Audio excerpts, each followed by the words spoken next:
With all the guns, legends, abilities, things going on inside Apex Legends, it isn't that hard to believe that there are some common misconceptions floating around in the Outlands. People hear one thing from their fathers, brothers, nephews, cousins, former roommate and believe it to be true, or they simply experience something personally in game and hold on to that notion of them being correct. And I'm not trying to talk down on anyone, it's something I do also all the time. But here at GameLeap Apex, I'm trying to educate as many people as I can so that you all become the best Apex Legends players you can be. So hello everyone, I'm your hostess with the mostest, 8-second gaming, and in today's video I'm going to be going over some comments we've received on our last videos and address some misconceptions people have about Apex. I read every comment we get on the channel. I spend a lot of time taking into account what the viewers want and what people enjoy seeing so that I can constantly bring better content. But when I'm going over these comments, I always see one every now and then that points out something that isn't exactly true.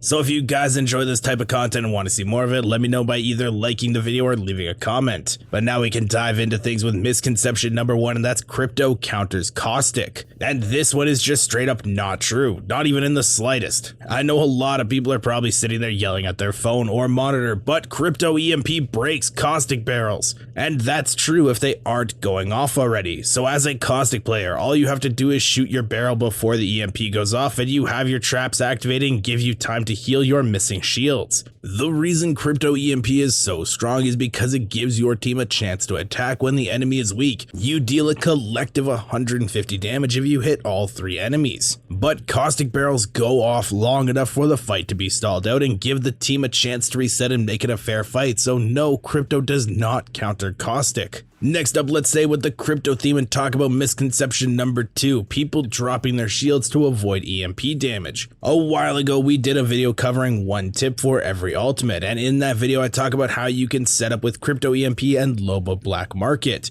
As you EMP, people will drop their shields and you can use the Loba Black Market to steal those shields and then push them because they have no armor. And this kind of confused people. A lot of comments talked about the fact that crypto drone still breaks armor that's on the ground, so why would some people drop their armor? And the reason to drop your armor normally when being EMP'd is because it won't give crypto Evo armor damage to level his own shields. This was my mistake. I didn't explain it well enough and I do apologize. So this video is a perfect opportunity to clear up some of the confusion people may have. So yes, EMP still breaks dropped armors, but it doesn't give crypto shield charge, so that's why people will drop them from time to time. So my tip from that video still does work. But now let's move away from crypto and talk about some guns, and what better way to kick off misconception number 3 than addressing R99 comments. And the one that I see a lot, not just on YouTube, but also on TikTok, streams, and many other places, that the R99 is good if you can hit your shots. And yeah, it is if you can hit like 99% of your shots, but it still isn't worth picking up over most guns. The Prowler kills faster, the car does more DPS, the Volt just outclasses it in everything but time to kill, and even then it's only like 0.2 seconds slower. So even if you are able to hit your shots, why pick it up over guns that are easier to use and better? This one just baffles me and I don't get it. The R99 hasn't been good since before it was a care package weapon, so can we please get over the nostalgia factor and accept that it isn't a top tier gun anymore, it's just mid. And before I just go on a 20-minute tangent about the R99, let's move on to misconception number 4, and that's people thinking the charge rifle isn't S tier. And I kind of understand where people are coming from with this one. On paper, some of it doesn't seem good. It has damage drop off. If you miss the end thump of the beam, you only really do like 9 damage and it takes a lot of ammo. Some of it just doesn't add up to being S tier, but what some people seem to forget is that the gun is the only hit scan gun in the game currently. The Havoc used to be one also, but they took that option out. So where you point and click, the beam goes. There's no projectile travel time, no bullet drop, no annoying stuff like that. The only thing limiting you is your own tracking ability. That alone makes the gun S tier, but on top of that you have some decent damage output also. Onto a non-fortified target, you do about 90 damage to the body. So that means it only takes 3 beams to kill red armor. Point and click, 3 beams to kill red armor. This gun is actually nuts. And if you want to compare it to another sniper rifle, a longbow takes 5 body shots to kill a non-fortified target. 5 shots where you have to calculate the bullet drop, track them, factor in projectile time, only for it to take longer to kill someone. But some people might be asking yourself, what if I hit headshots? So let's compare the headshots.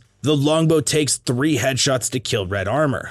Factoring in all of the same stuff, it takes 3 headshots just to kill as fast as the charge rifle hitting body shots. There's nothing about the charge rifle that would drop it out of S tier. Yes, the amount of ammo that it takes is annoying, but it's not something that really factors in when in a tier list. But now let's hop into misconception number 5, and this one isn't exactly about Apex, but it does have to do with our videos. And as longtime viewers of the channel will know that I start every video off by introducing myself as the hostess with the mostess. And a lot of comments have pointed out that a hostess is a female and I happen to be male. So some people suggest that I should change it to the host with the most, and that just doesn't sound the same. It's just a saying that I have fun with and I enjoy saying it. It shouldn't be taken that seriously, so I'm going to continue to introduce myself as the hostess with the mostess. But misconceptions are always going to be a part of video games, and I'm sure that as this channel continues to grow and we post more videos, that there will be new ones that pop up. And as they do, I will be more than happy to post new videos speaking about them and addressing them. But speaking about posting new videos, did you guys know that we post daily, highly educational